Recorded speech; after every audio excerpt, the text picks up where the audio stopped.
Assalamualaikum. Oke.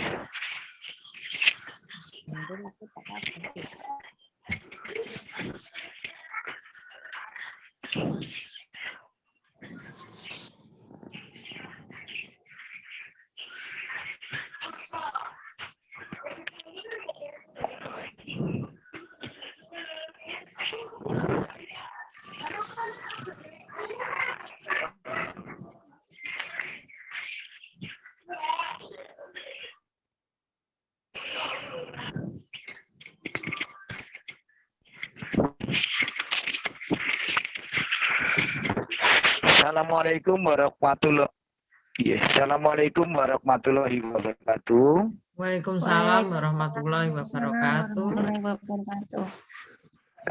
Yang pertama, Ibu Kepala Sekolah yang saya hormati, teman-teman guru peserta SD Negeri 2 Mendangan yang saya hormati juga.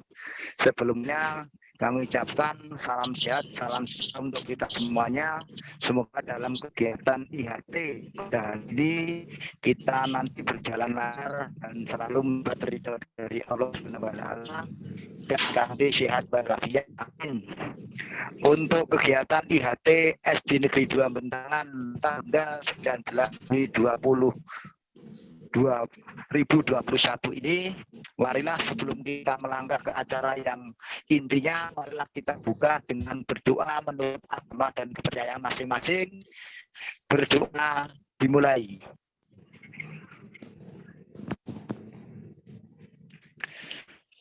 Cukup. Terima kasih untuk semuanya. Kita lanjutkan langsung, yaitu yang berkenan, mari kita buka dengan bacaan basmalah bersamaan. Bismillahirrahmanirrahim. Dengan bacaan Bismillah, insya Allah menambah kekuatan iman dan takwa kita kepada Allah Subhanahu wa taala. Amin. Langsung acara yang kedua adalah penyampaian materi IHT SD Negeri 2 Mendangan oleh panjenenganipun Ibu Kepala Sekolah SD Negeri 2 Mendangan, Ibu Titi Marpungatun, Sarjana Pendidikan SD. Waktu kami haturkan. Terima kasih. Terima kasih kepada pembawa acara. Sebelumnya, Assalamualaikum warahmatullahi wabarakatuh. Waalaikumsalam warahmatullahi wabarakatuh. Apa kabar Bapak Ibu? Baik, alhamdulillah. Alhamdulillah sehat ya. Dalam pertemuan kali ini kita akan melanjutkan IHT kita. Kali ini materinya adalah masih dalam kerangka kurikulum dalam subunit profil pelajar Pancasila.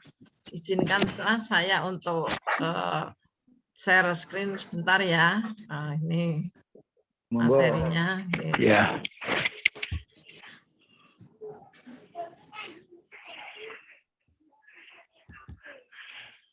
Sudah kelihatan Bapak Ibu?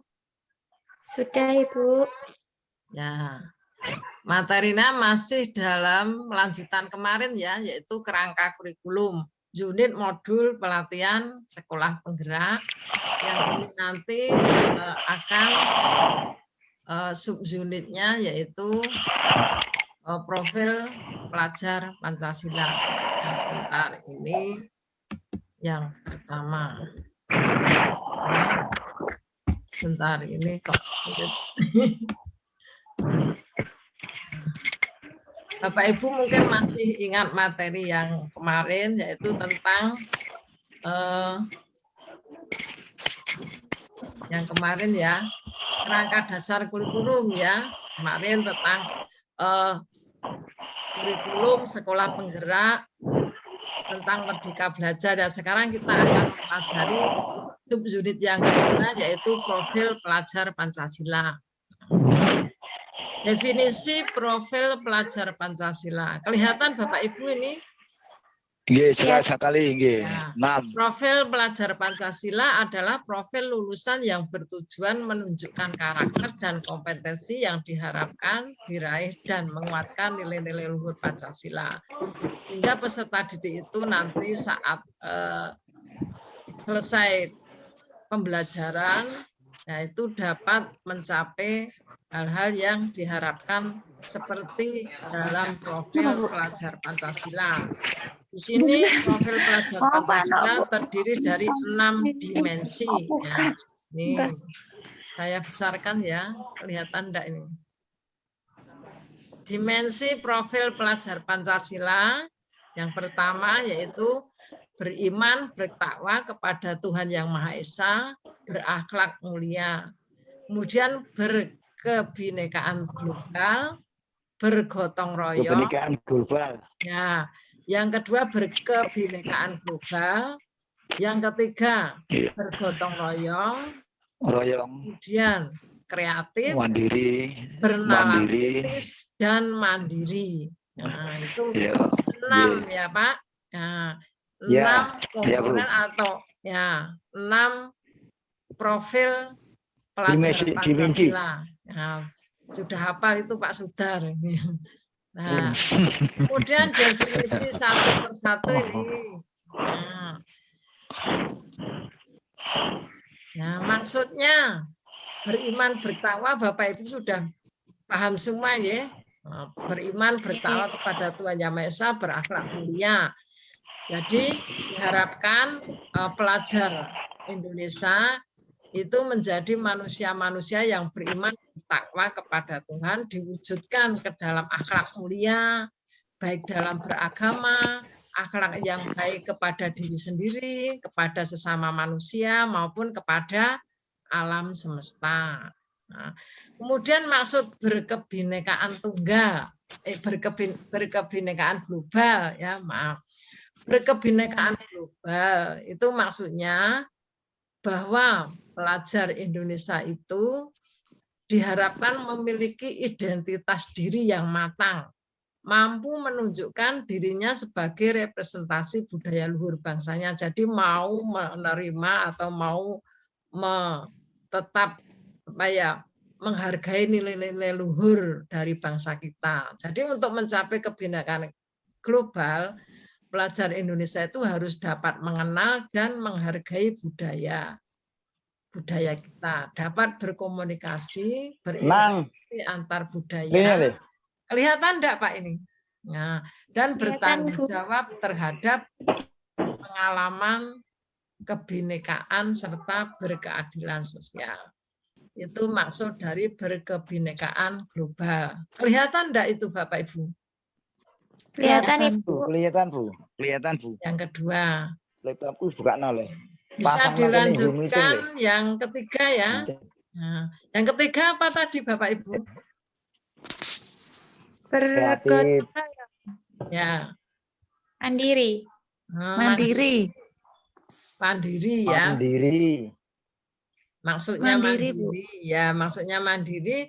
Pelajar Indonesia itu perlu memiliki kesadaran akan diri dan situasi yang dihadapi serta memiliki regulasi diri. Jadi bisa mandiri istilahnya. Ya.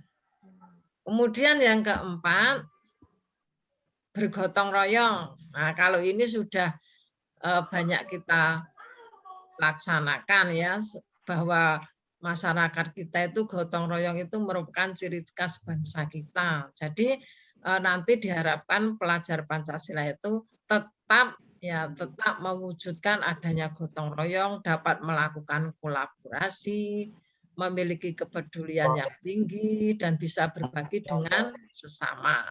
Nah, itu maksud gotong royong. Yang kelima apa Bapak Ibu?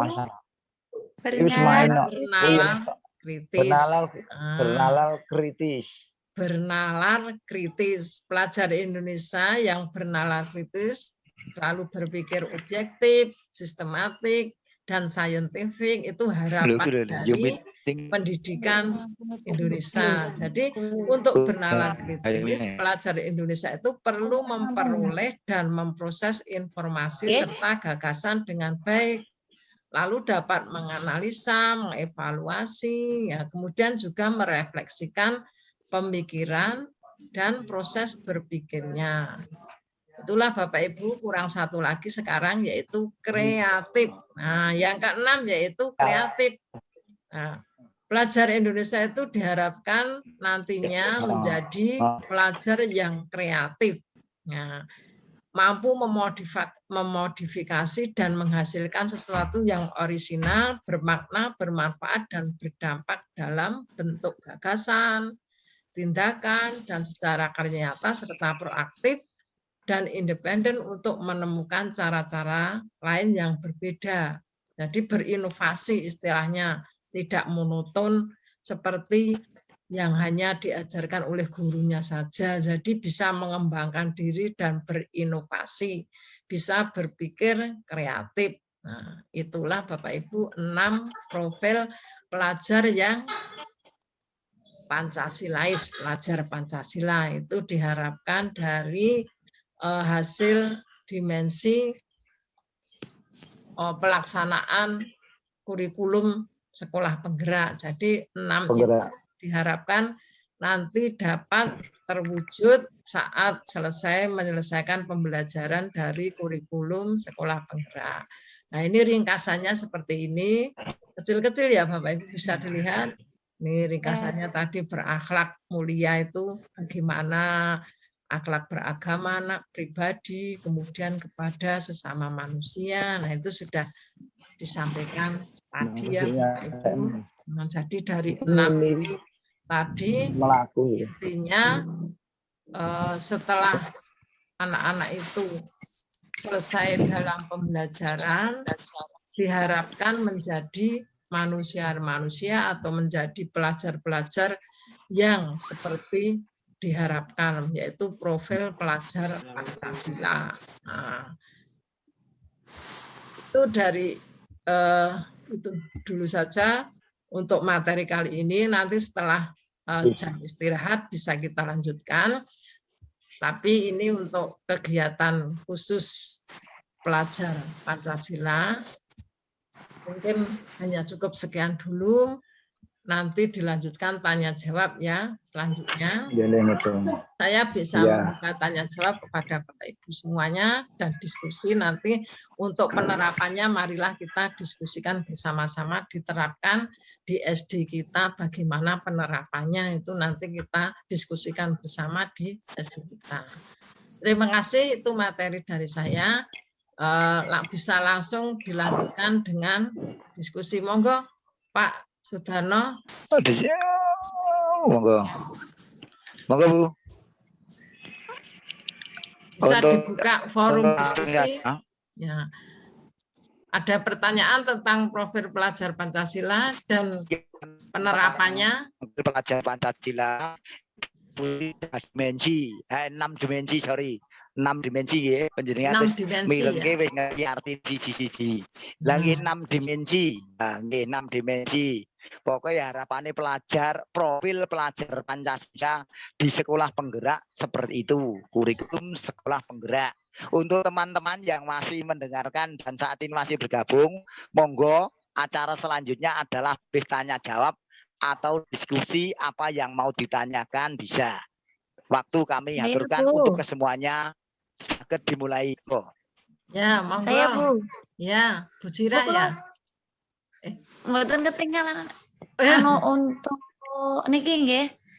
Untuk napa IHT ini kan dalam masa pandemi ini proses cara mengkaitkannya dalam proses pembelajaran daring niki pripun? Bagaimana cara menerapkannya ini untuk pendidikan pelajar itu seperti pelajar seperti yang diharapkan menjadi pelajar Pancasila, sedangkan kondisi saat ini kan kita sedang daring. Nah, bagaimana cara menerapkan seperti yang Bu Titi bicarakan tadi ke dalam pembelajaran daring? Kan kita tidak boleh luring. Ya. Itu Bu.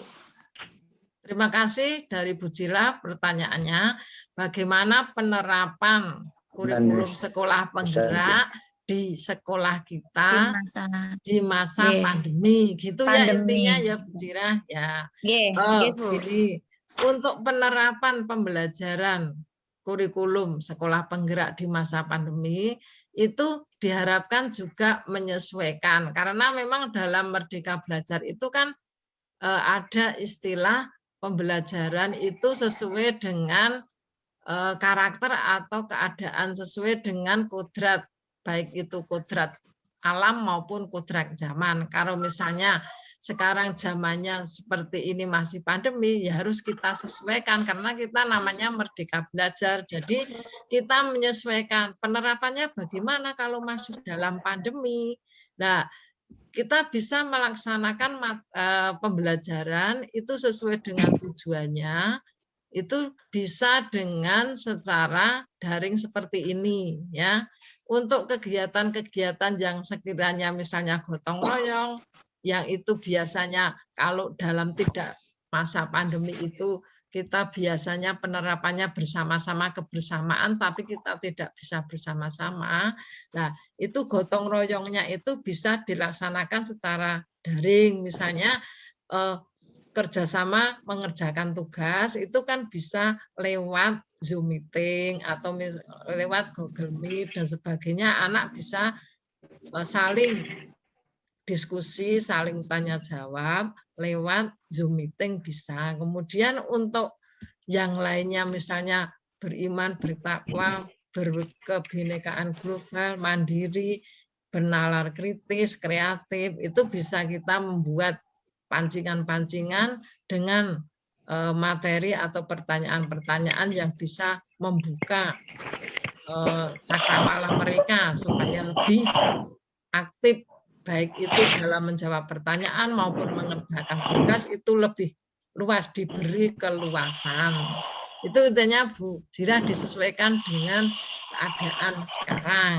Ya, jadi tidak harus begini, tidak. Tapi merdeka belajar itu kita sesuaikan dengan kondisi masing-masing. Nah, kemudian gimana Bu Zira? Nggih, Bu, sampun jelas. Coba yang lainnya. Sampun jelas. Ya, yang lainnya. Mungkin yang lainnya, monggo. Yang lainnya dulu, monggo. Saya. Ya. Oh, Ya, iya, Bu Nisa. Monggo, Ya. kalau mau tanya ngono lho, aku nawak Ya, saya aku kan aku iki kan kon nakon moderator. Ya, Pak Sudarno moderator. Nggih, moderatore. Monggo. Saya bertanya mengenai berkebinekaan global, Ibu. Di Indonesia ini kan banyak sekali suku daerah yang bermacam-macam. Sedangkan penerapan berkebinekaan global itu bagaimana dengan perbedaan kebinekaan Indonesia yang sangat banyak? Menyatukannya bagaimana? Ya. Sampun. Ya. Terima kasih Bu Nisa, pertanyaannya bagus sekali, bahwa negara kita, bangsa kita itu terdiri dari berbagai macam suku bangsa. Nah, itu bagaimana penerapannya terhadap anak sekolah dasar ya, mungkin dia itu kalau anak itu beda sedikit mungkin banyak sekali pertanyaannya ya. Nah, untuk itu mulai dari kecil kita kenalkan ya, kita kenalkan melalui gambar-gambar dahulu, foto ataupun video. Oh, ini ada pakaian adat dari daerah mana, rumah adat dari daerah mana, ini ada upacara-upacara adat dari daerah mana, kita kenalkan dahulu melalui foto, video, dan sebagainya. Mungkin anak baru mengenal, bisanya mengenal lewat gambar ya. Kemudian setelah kita kenalkan, kita pahamkan, ternyata banyak sekali atau perbedaan di antara kita banyak sekali. Kemudian kita pahamkan perbedaan itu tidak menjadikan kita jauh, bahkan bisa mendekatkan kita. Dengan perbedaan-perbedaan tersebut, kita terangkan kepada siswa, perbedaan tersebut bisa merupakan suatu kekuatan kita. Kekuatan untuk bersatu bersama-sama. Jadi perbedaan tidak boleh dipermasalahkan. Perbedaan bukanlah sesuatu yang bertolak belakang atau sesuatu yang tidak baik. Perbedaan itu adalah suatu nuansa yang bermacam-macam. Kita terangkan juga bahwa Tuhan menciptakan manusia juga berbeda-beda, tidak semuanya sama. Nah, jadi kita pahamkan bagaimana menerapkannya terhadap anak. Nah, kita dari kecil saja, dari lingkungan kita. Oh, itu teman kita misalnya ada yang rambutnya keriting, ada yang rambutnya lurus. Jadi ada yang gemuk, ada yang kurus, itu juga sudah beda. Lah, jadi tapi perbedaan itu kan tidak menjadi masalah atau tidak menjadi hambatan kita untuk sama-sama, untuk bersama-sama mengerjakan tugas, bersama-sama belajar bersama, itu tidak merupakan hambatan. Itu dari segi kecil dulu, nanti kita perbesar menjadi perbedaan agama, perbedaan suku, itu ke arah yang besar. Itu Bu Nisa, pendapat saya. Ada yang lain bisa menambahkan nanti ya. Cukup jelas Ibu. Yang lain sudah?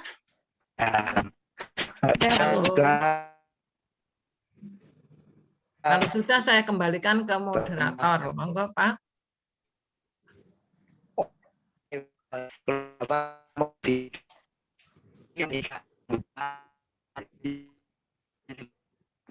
Ya. Yang misalnya Pak Sudar mana menghilang? Putus Pak Sudar. Dan deh. Halo Pak Sudar.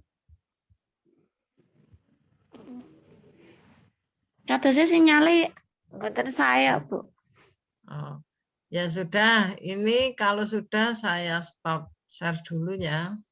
Nah, itu udah muncul lagi Pak Sudar. Kalau sudah tidak ada pertanyaan, bisa dilanjutkan dengan koneksinya rada kurang bagus Bu.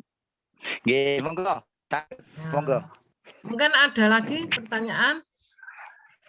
Kalau sudah mungkin tidak teman-teman ada, yang lain bisa ditutup Pak. Nanti dilanjutkan setelah istirahat lagi jam ke-3 ya. Ini tadi jam ke-2 ya. Iya. Oke, ya siap. Gimana teman-teman? Masih adakah unek-unek atau yang mau ditanyakan tentang dimensi tadi profil pelajar Pancasila? Monggo. Ya, kalau mau masih ada. Habis istirahat Pak. Ini mencari-cari dulu, memahami dulu. Sampun? Nggih. Sampun kula lajeng nggih. Sampun. Kula lanjutke nggih. Sampun. Nggih. Ya. Oke. Ya, berhubung terima kasih untuk semuanya teman-teman. Berhubung ini tanya jawab dan diskusi sudah cukup, kita tutup dulu, ya. Kita tutup untuk session yang ini. Ya Pak, ditutup dulu Pak.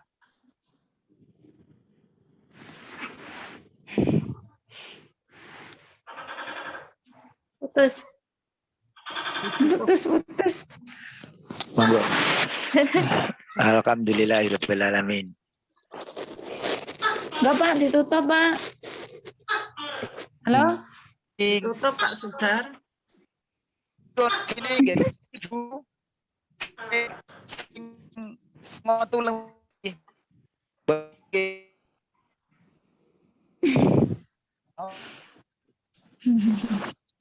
Koneksi kula Eli.